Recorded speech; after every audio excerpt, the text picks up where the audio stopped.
Hi everybody, Jessie here from jessiebanks.com, and I'm back with another coloring video for CC Designs rubber stamps, and this one is Cinnamon with Reindeer. I'm coloring on Copic Express It blending card. I do believe it's like 90 pound, 70 pounds, something like that.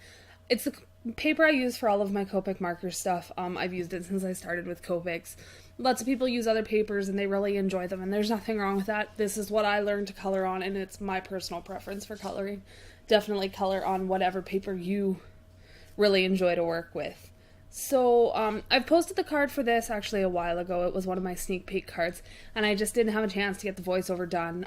My world got really busy this last week, and I've been not able to sit down and record videos. So I'm going to get this one voiced over for you guys now, and hopefully you'll still enjoy it. These stamps are available through CC Designs Rubber Stamps. I will have the link down below.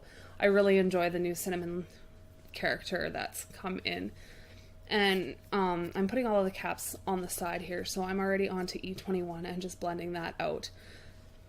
But yeah, I really enjoy this character, and I hope you guys have been enjoying all the coloring videos I've been getting up. I'm really trying to get more consistent in those so that it's not like, you know, you get them for a bunch of weeks and then I post nothing for 5 months, because that tends to be what I do. So hopefully we'll keep getting better at posting regularly. I definitely appreciate everybody that's subscribed in the last while. Awesome. I'm floored that there are like 835 or 32 people that have subscribed to me coloring.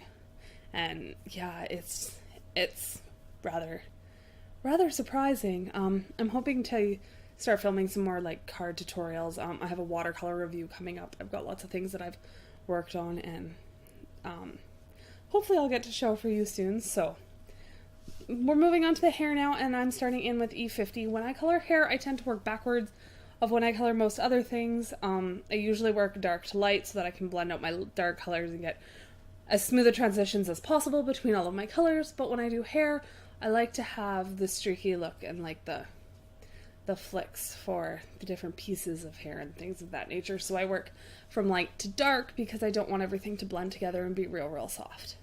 Normally, anyway. It's not a hard, fast rule, but that tends to be the way I go about it. So I did it all with the E50 range here. I find it a very bright blonde when I do this combination, so I like it. Oh, it's the color I chose for this one anyway. And I'm following the artist drawn lines. You can see where she's put those lines into the hair to give you definition in, or give you guidance, I guess, in where the hair folds over top of other pieces of hair and what direction the hair is actually, you know, curved or curled or stuff like that. So it's really nice that those are all there, and it takes a lot of the guesswork out of it. If you just have the shape of the hair, there's lots of figuring out what works for how to put all of your flicks in for your hair. And when you get images like this, it's pretty straightforward. They've put all of that information into the image for you. So now I'm going on to my blue, and I'm using one of my favorite blue combinations. It gives me a real bright and vivid blue. I thoroughly enjoy it. So I'm starting with B18, and I'm just adding in where all of my shadows will be. I don't really follow a hard, fast light source. I probably should, but I don't. I just tend to color whatever I think should be dark, and work my way from there, but I'm going in with that color first. Oh, my son must have talked to me and I turned off the recording there for a minute. That's what the blip was. He must have needed something. So I'm adding in some extra, like where a little bit of the fold would be more on the skirt so that it doesn't look quite so flat.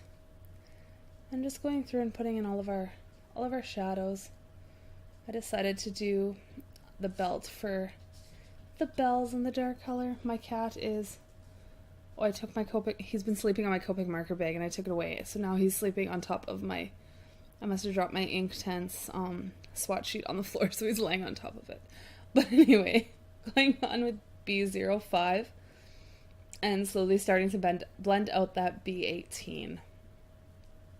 When I first put these colors together, I was a little worried that it was going to be quite a tone change, but it's nothing drastic, and they blend out very nice when you get to the end of them. So I'm just carrying on and blending all of those out. And then we'll jump in with our B04 and I'll go over it all again. I tend to work quite fast when I'm coloring with Copics. I like my markers or my ink that I've already laid on the paper to stay damp. It's a lot more work for me to get it to blend decent when I let it dry. So if you're new to Copic markers or you just color slow, I do at times, it depends on what I'm doing. You can work in smaller parts and then you don't have to worry about that ink starting to dry on you. You're not in a race. You're supposed to enjoy it, so don't race. What are you doing, kitty cat? Okay, I know you don't have to lick the paper. Silly cat. Okay, B02. Sorry about that. And we're going to keep blending it out. Real life is getting in the way of voiceover tonight. Of course. Because I want to get this done and up for you guys. So B01, and I'm just going to blend everything together now, and that'll be the end of the blue.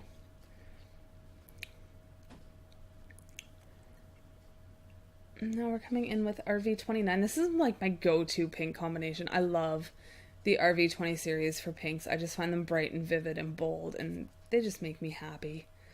And I was going for non-traditional Christmas colors for this card. I don't know. I guess at this point I was already not feeling red and green. So I was like, let's do blue and pink. RV25, that cap's hard to read on camera. I know it is every time, and that's just because the cap is printed in black instead of white, and it should have been printed in white. I'm not sure why they did it in black.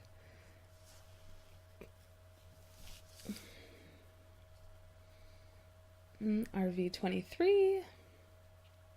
I will go back and use the same pink combination for the berries on her hat instead of bringing in a red. And then RV21, and I'll color the rest in and blend it all together.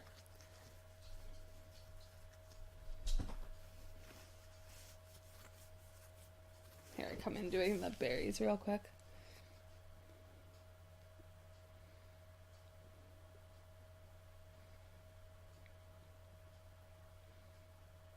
Carved a whole bunch of colors in those little berries, didn't I?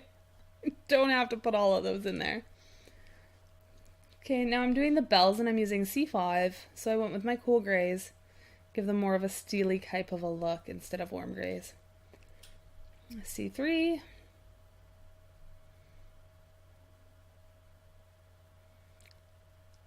And C1. Oh, I must have taken it off the chisel tip instead of the brush nib. Oh, I even snuck a C0 in there just to make sure it was all blended real nice.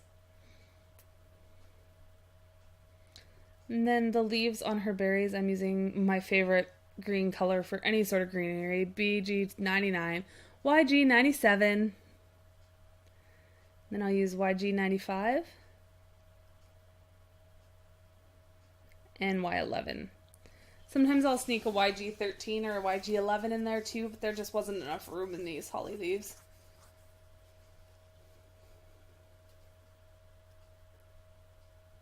So now we're going into his fur, and I'm starting with the darkest.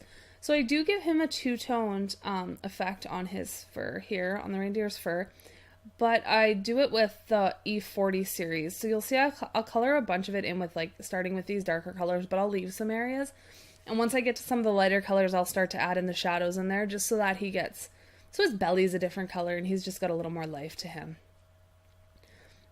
But I'm starting off with the E49, and I'm just adding in where I think the darkest spots on that reindeer will be, including where the shadow will be cast from his belt of bells, something like that. I'm not sure what to call that thing.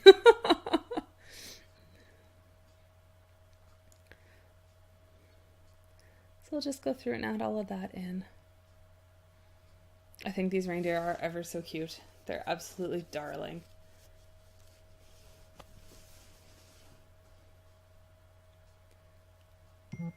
Oh.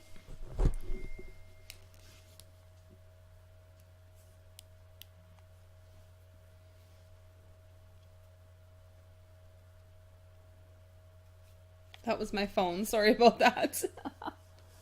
Turn the volume on the phone down when you're doing a voiceover, Jessie. So now that I've got all of that dark color in there, I'm coming in with E47 and I'm just going to slowly start blending everything out. And when I say I'm blending everything out, what I'm doing all the time is I'm going over top of the color that I put on previous, and then I'm going slightly outside of that just to extend it a little bit. So I'm always going over top of that previously laid down colors just to make sure that I don't have a line or as much of a line separating the colors. So it doesn't look like I drew them side by side. Just trying to blend them all together.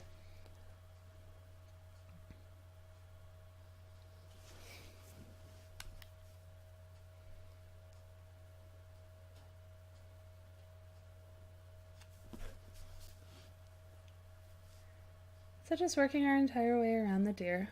A lot of the time I will do backgrounds and everything on images, and for this one I fussy cut it out. And it looks like it would be real painstaking to cut this image out, but it was super easy at the end.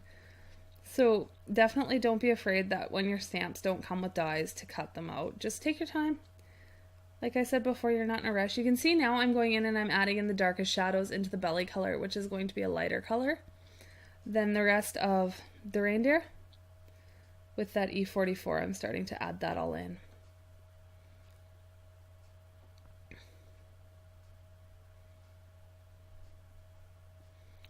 Then I'll come in with my E43. And I put the cap upside down and didn't even notice it. How horrible is that? I'm sorry. My goodness. Get your act together, Jessie. Get your act together. So now you're going to really start to see some of that color going into the lighter parts of the reindeer.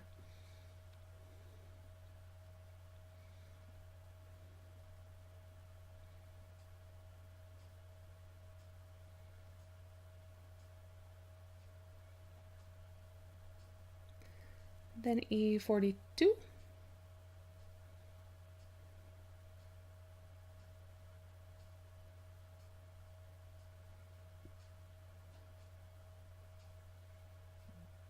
And you can see how the E42 is the lightest color in the darkest part of the reindeer. So that'll finish filling in all of those darker sections of him. And then I'll come back with my E41 and fill in the rest of the lighter areas. So that way all of his tone matches, like he's not like a red brown and a gray brown or anything like that. I used the E40s for the entire thing. Oh, and I missed that hoof.